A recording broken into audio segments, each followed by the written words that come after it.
श्री स्वामी समर्थ. सद्गुरू स्वामी समर्थ. नमस्कार. तुम्हा सर्वांचे आम्ही स्वामी आई या यूट्यूब चॅनलवर मनापासून स्वागत आहे.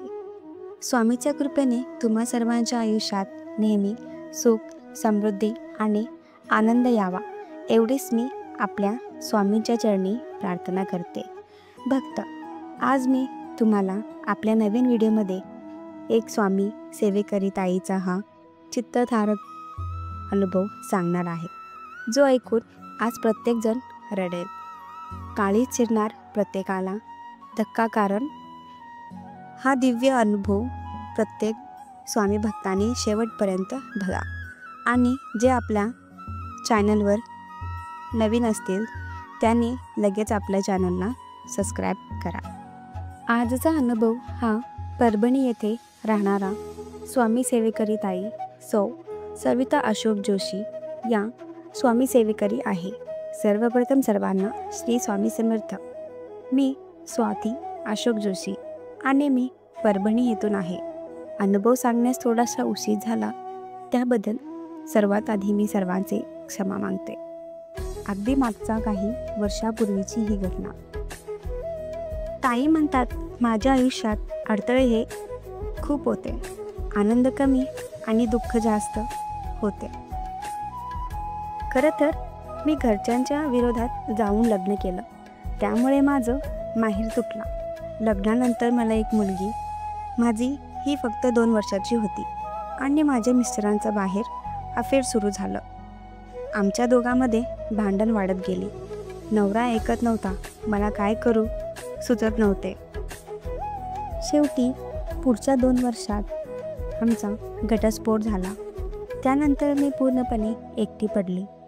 आता मी आणि माझी मुलगी असा आम्ही दोघीच एका भाड्याच्या घरात राहत होतो.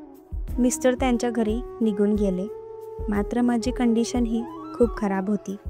हातात जॉब होता, पण अवघा 8,000 पगार होता. त्या पगारात मला घरातील सामान, रूम भाडं, माझं मुलीचं खर्च असा सर्वच भागवावं लागत होतं. माझ्या आयुष्यात मला कोणाचाही सपोर्ट हा राहिला नव्हता. कोणाची साथ नव्हती. माहेरी लोक अजूनही माझ्याशी बोलत नव्हते. मी पूर्णपणे एकटी पडली होती. त्याच दरम्यान माझी मुलगी आजारी पडली. त्याच्या आजाराचं निदान लागत नव्हतं. हजारो डॉक्टर बघून पण काही फरक पडला नव्हता. खरं तर माझ्या आयुष्यात माझा शेवटचा आधार हा फक्त आणि फक्त माझी मुलगी होती. मात्र त्याची कंडिशन बघून मी पूर्ण हादरून गेले होते. त्याला कशी बरे करायचे हे काय कळावे नव्हते. मी खूप दुःख होती. माझ्या मुलीची तब्येत ही पूर्णपणे खराब झाली. 6 महिन्यात त्याचा 4 किलो वजन कमी झाला. त्यात मध्ये मध्ये रक्ताच्या उलट्या होत असतात. विकनेसपणा इतका आला होता, त्याला सूला किंवा शीलाही उठता येत नव्हते. अगदी सगळं त्याच्या बेडवर होत असे, कारण उठण्या इतकी त्याच्यामध्ये क्षमता राहिली नव्हती. मी 1 महिनाभर कामावरही गेली नाही. रूम भाडं थकलं होतं. घरात सामान राहिलं नव्हतं. पण ज्या ठिकाणी मी कामाला जायचे त्या ठिकाणी असणारा आमच्या मॅडम आहेत, त्या देवासारख्या होत्या. त्या माझी चौकशी करण्यासाठी माझ्या घरी आले, कारण त्यांना माझी कंडिशन माहिती होतं. त्यांना माझी परिस्थिती कळल्यावर त्याही थक्क झाल्या. माझ्या मुलीचे हाल पाहून त्याही शांत झाल्या. सर्व संपल्यासारखे वाटत होतं. अगदी त्यांना समोर सर्व काही दिसत होतं. त्या दिवशी त्यांनी मला थोडेफार पैसे दिले आणि ते खर्च करण्यास सांगितले. त्या दिवशीच त्याचा तो आधार माझ्यासाठी खूप होता, कारण गेले काही दिवस घरामध्ये काहीच सामान नव्हतं. मात्र त्या दिवशी मी 1 महिन्यानंतर घरात थोडंफार सामान घेतलं. ताई म्हणतात की त्या दिवशी आमच्या मॅडमने मला सांगितलं की तो स्वामी समर्थाबद्दल ऐकलं आहेस का? ताई म्हणतात की मला कोण स्वामी, कुठे स्वामी हे कधीच माहीत नव्हतं. मी फार लांबपर्यंत स्वामींची कधी नावही ऐकलं नव्हतं. पण आमच्या मॅडम हा स्वामींचा परमभक्त होता. त्यांनी मला सांगितलं, तू आता फक्त एकच कर, तू स्वामी समर्थांची सेवा सुरू कर. आता तेच काहीतरी तुझी मदत करते. आमच्या मॅडमने मला स्वामींची एक मूर्ती दिली आणि मी सेवा सुरुवात केली. खरं तर तो दिवस गुरुवारचाच होता आणि योगायोगाने त्या गुरुवारच्याच दिवशी मी स्वामी समर्थांची मूर्तीही माझ्या घरी आली. मी स्वामींच्या 11 व्रतांना सुरुवात केली. मॅडमने मला 11 गुरुवार कसे करायचे हे सांगितले. माझा पहिला गुरुवार सुरू झाला. त्यानंतर दुसरा गुरुवार आला. दुसऱ्या गुरुवारी सकाळी महाराजांची पूजा केली, सेवा केली आणि त्या दिवशी माझ्या मुलीची तब्येत जास्त सिरियस झाली. मी स्वामीसमोर बसून रडत होती आणि इतक्यातच माझ्या डोळ्यासमोर अचानक, कदाचित कोणाचा विश्वास बसणार नाही, पण जी स्वामी समर्थ महाराजांची मूर्ती मला मॅडमने दिली होती, जिची पूजा मी करत होती, त्या मूर्तीची मान आपोआप गळून खाली पडली. हा खूप मोठा अटॅक आला होता. खरं तर मला समोर दिसत होतं की खूप मोठं संकट आले.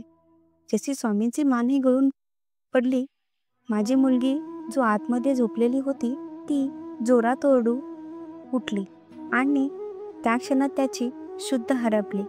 शेजारच्या लोकांच्या मदतीने मी त्याला हॉस्पिटलमध्ये गेले. तिथे गेल्यानंतर डॉक्टरांनी ट्रीटमेंट सुरू केली. खूप चेकअप आणि रिपोर्ट काढल्या. नंतर कळालं की त्याला ब्लड कॅन्सर झाला आहे आणि तो 2nd स्टेजवर आहे. हे ऐकून माझ्या पायाखालील जमीन सरकली, कारण आता काहीच हातात उरलं नव्हतं. लव्ह मॅरेज करून खरं तर माझे घरचे माझ्यापासून दूर केले. ज्याच्यासोबत संसाराची स्वप्न पाहिली त्यानेही मला सोडली. न संसाराचं न माहेराचं. ज्या मुलीकडे बघून मी दिवस काढत होते, मात्र तोही माझ्यापासून दूर होती. ज्याच्यावर माझा सर्व काही आशा होत्या, आता मात्र त्यानेही मला लांब केले होते. माझी मुलगीही अगदी मरण्याच्या दारात होती. ज्या स्वामीवर विश्वास मी ठेवला होता, त्यांची मान गळून पडली. आता मी हाताशी झाले. मला काहीच समजेना. मी हॉस्पिटलमध्ये जात होती. त्याच्याच बाजूला अगदी त्याच्यासमोर एक स्वामींचा मठ होता. मी त्या दिवशी मठात गेले. स्वामींशी खूप भांडले. स्वामी नमस्कार करून मी माझ्या मुलीच्या जीवनासाठी भीक मागत होती. आणि खरंच सांगते, त्या क्षणीत चमत्कार झाला.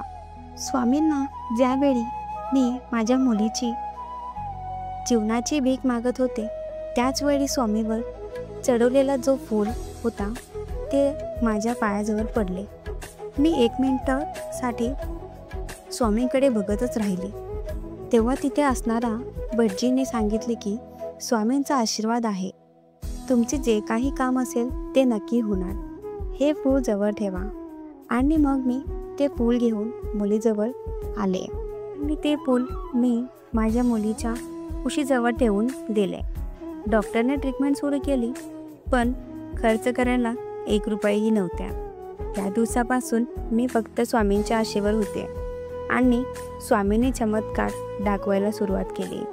डॉक्टरांनी मला एक ट्रस्टीच्या साहेबांचा नंबर दिला, जे नेहमीच गरिबांना मदत करतात असं कळालं.